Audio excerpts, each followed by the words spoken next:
you a songwriter? Are you looking to turn your songwriting passion into a full-time gig? Whether you are just at the start of your songwriting journey or a seasoned industry professional, this show is made for you. Welcome to The Songwriter Show, bringing together songwriting news, interviews, and community.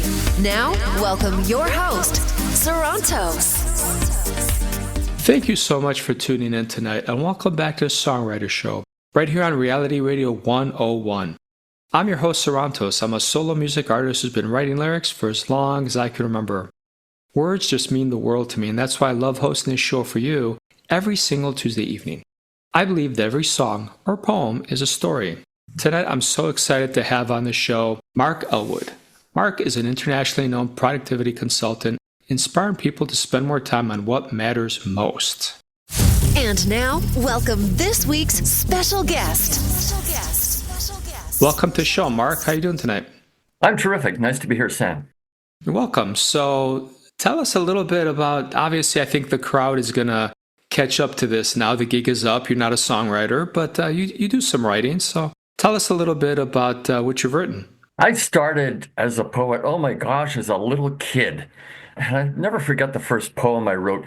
Earth goes round the sun, which is not an unusual thing. I don't know, it's something like that. I've always been intrigued about writing poems. There's something about telling the stories you said and trying to figure out the puzzle of how do I get this thing to rhyme, to get the meter right, and to be able to say something interesting.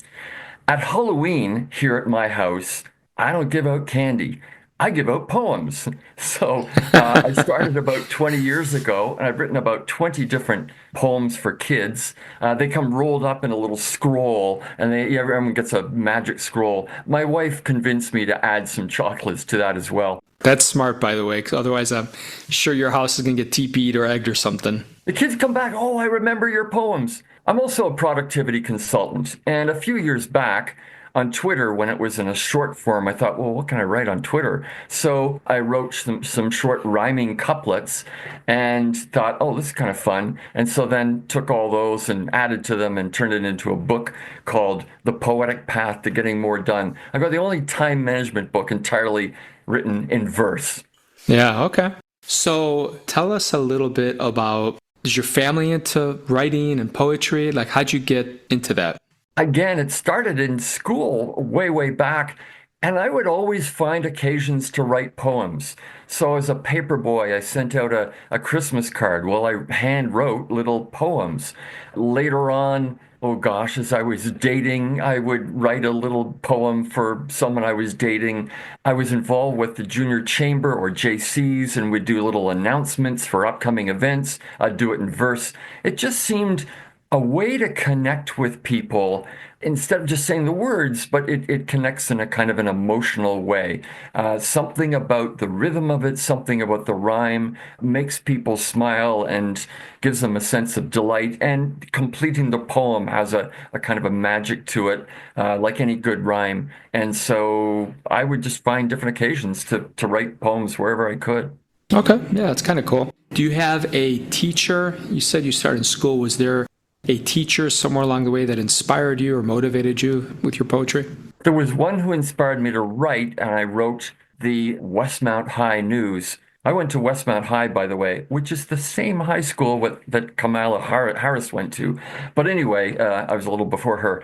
No, I always enjoyed writing and communicating, but the poems were kind of something I just discovered on my own. Again, it was like a puzzle. How do I get this thing to rhyme properly and to have the right meter? And when I read other people's poems, I sometimes think, ooh, that's not quite right. They're a little cheating on the rhythm a little bit. If you listen to rap music, and if you were to write that out, the meter is not always that good. But they're finding ways, most rap artists, to sort of not cheat, but to create a rhythm that disguises the meter so it sounds pretty good. Some musicians do that as well. So writing poetry is a little different than a song, a little different than a book. You talked a little bit about the meter, but tell the fans a little bit about the difference. Well, songs have a particular construction, right? There's usually verse, chorus, verse, chorus, different formats of that. So Typically, I don't write choruses. Everything kind of looks the same beginning to end. I think I tried a song once and somebody wanted to turn it into a song. I think I could do that, but I just prefer the regularity, so to speak, of having a regular rhythm. And my poems, some people compare them to Dr. Seuss. He found a pretty good format there, and I tend to follow that. It's about sort of 10 syllables. Having said that, I sometimes challenge myself. Once wrote a poem and I decided that every single word started with the letter P. It was about pinball, pinwheels, percussive pecuniarity prizes and such. Anyway, but every word started with P. No two words repeated themselves. And to make it really tricky, every first line had exactly 11 syllables, which you would never figure out. But to me, it was a bit of a puzzle. Can I make this thing work and solve that problem?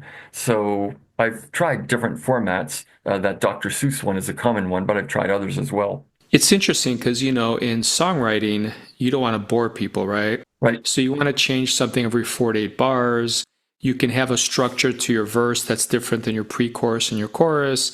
And then, throw in a little twist. But with poetry, you pretty much, you pick your rhyme pattern, your scheme, and do you ever change it at the end for a twist or not really? On rare occasions. Okay. If you think of a song like The Wreck of the Edmund Fitzgerald by our Canadian Gordon Lightfoot, it's the same thing over and over, the same chord structure, and there's no verse or chorus. It just repeats.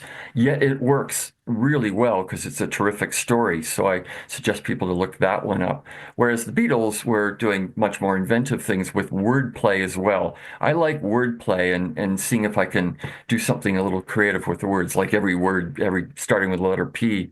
I decided to do something different with the poems, which is how could other people participate in these? So I was doing some workshops and reading some of my poems. I thought, well, maybe other people could do these. So I created a two-part form, like a carbonless form, and you would fill in some answers in that, and you pull off the top sheet, and lo and behold, your poem would appear. And my nephew said, you could do this online. So long story short, I created a website called makemeapoem.com where you can answer some questions, enter your own information, and it creates a poem for you. So the idea is let other people create their own poems rather than just me. So that's a little bit of a side project, and people write love poems there. I think so far people have written about 42,000, so it's a pretty good number. Yeah, okay, cool. So yeah, some things are similar, but like you said, it's interesting that you kind of keep the same pattern. For those fans that aren't too familiar, what is a typical length, right? Poems can be a couple paragraphs, they could be like a couple pages. Is there a norm that most people kind of stick to? Good gosh, I don't know. Mine, on that website, they tend to be about 16 verses, 16 couplets. I've also written poems for people like weddings and birthdays and so on, and those tend to be about 35 verses. I was on the phone today with a guy who hired me to write a poem that is tattooed on his arm. And so he's got it on one arm, and now he wants to do the other arm. So those are about 5 little rhyming couplets.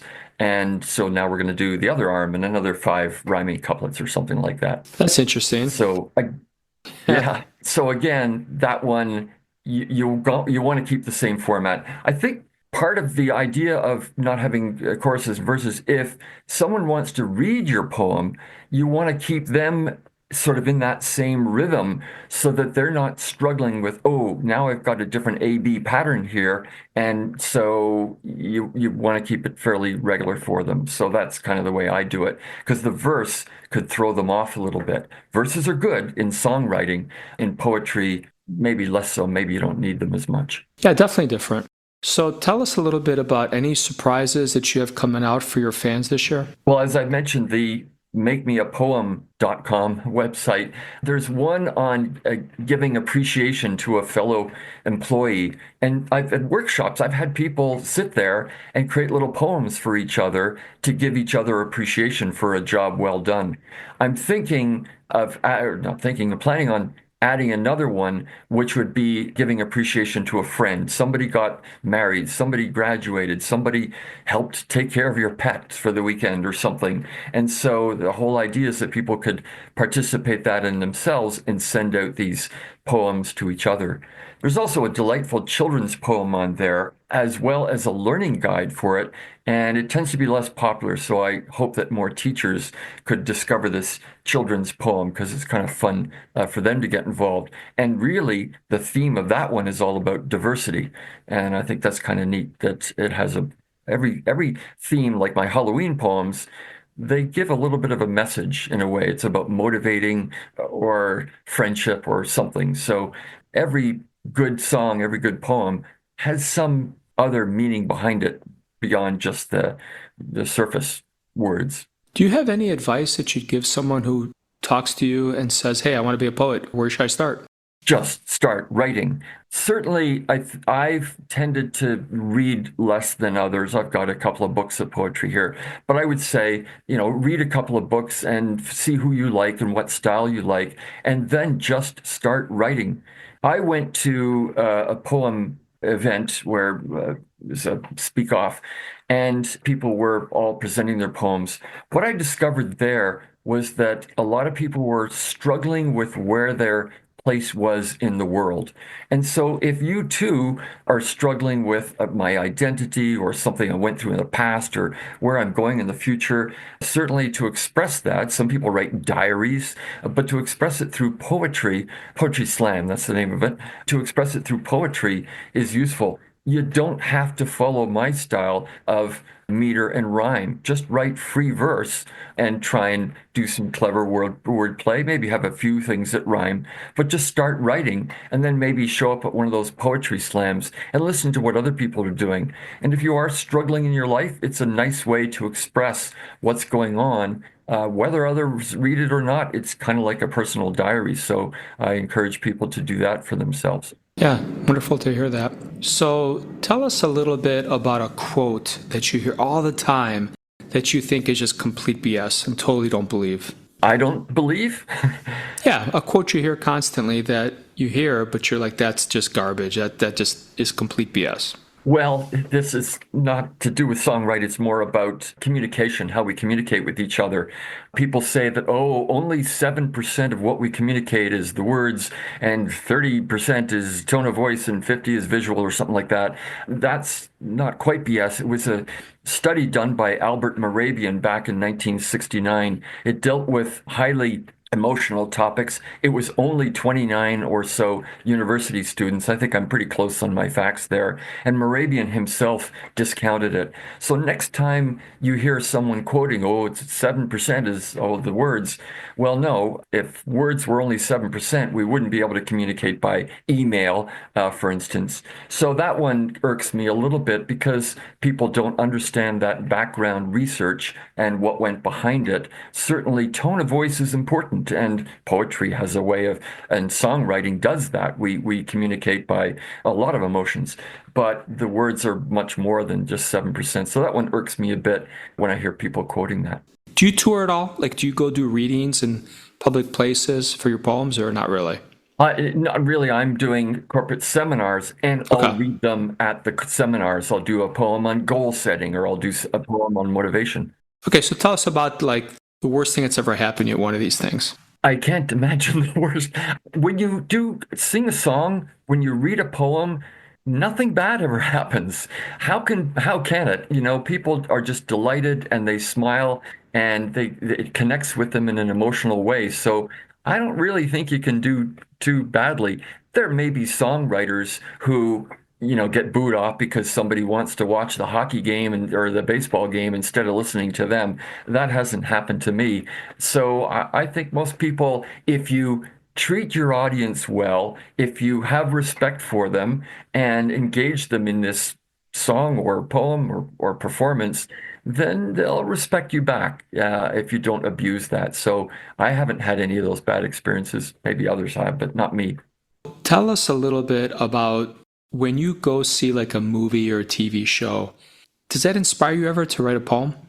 Sometimes, yes, or something will happen out there and What was real life events will inspire me very quickly. One time I was performing in a mass dance, 214 of us at a public event, and it was quite fun. It was a rehearsed piece.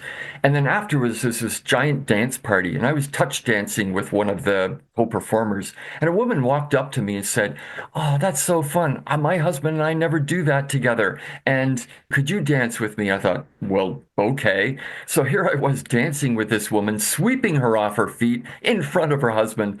Anyway, it was kind of fun.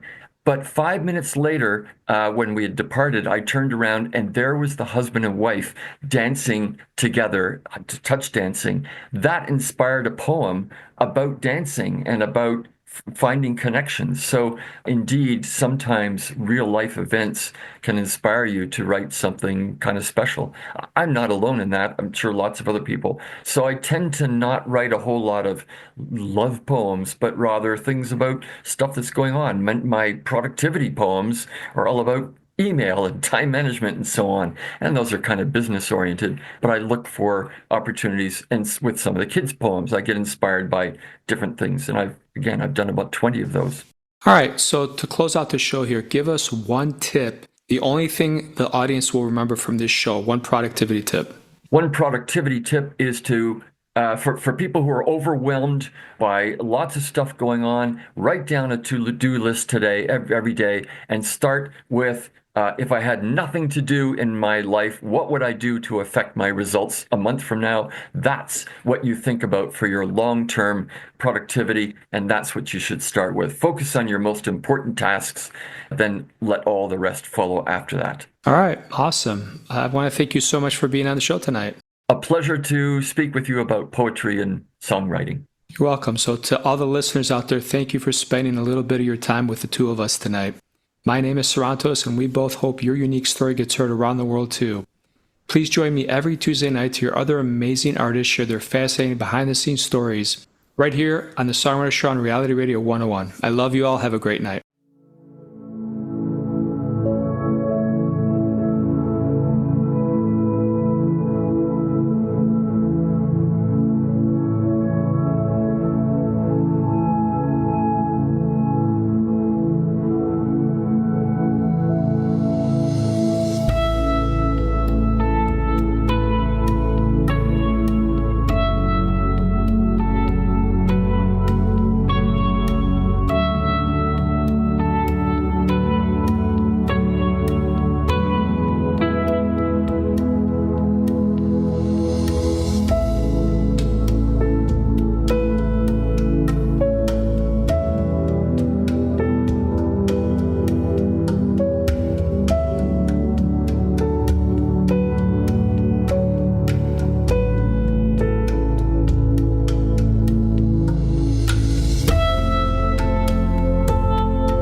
to The Songwriter Show.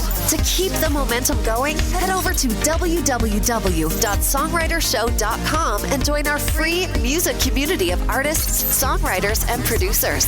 That's www.songwritershow.com.